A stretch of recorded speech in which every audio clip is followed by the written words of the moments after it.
നിരവധി ആളുകൾ ക്ഷേത്രത്തിൽ പോകുന്നു, എന്നിട്ട് അവരുടെ ആഗ്രഹങ്ങൾ ഈശ്വരന് മുൻപാകെ വയ്ക്കുന്നു. അഥവാ അവരുടെ ആഗ്രഹങ്ങൾ സഫലമായില്ലെങ്കിൽ നിരാശരായി തീരുന്നതാണ്. അതുകൊണ്ട് ഇനി നിങ്ങൾ എപ്പോൾ ക്ഷേത്രത്തിൽ പോയാലും ഈശ്വരന്റെ മുൻപിൽ ഇരിക്കൂ, കൈകൾ കൂപ്പൂ, എന്നിട്ട് നന്ദി പറഞ്ഞാലും, നന്ദി ഭഗവാനെ, അങ്ങ് എനിക്ക് എന്ത് സൗഭാഗ്യമാണോ നൽകിയത് അതിൽ ഞാൻ സന്തുഷ്ടനാണ്.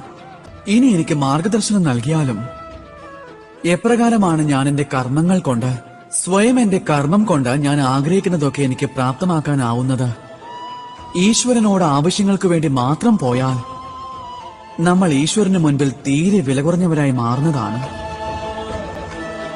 എന്നാൽ മറിച്ച് സ്വയം കർമ്മം ചെയ്ത് ഈശ്വരനോട് നന്ദി പറയാൻ പോവുകയാണെങ്കിൽ യഥാർത്ഥ അർത്ഥത്തിൽ തന്നെ നിങ്ങൾക്ക് ഉറപ്പായും ഈശ്വരനെ ലഭിച്ചിരിക്കും.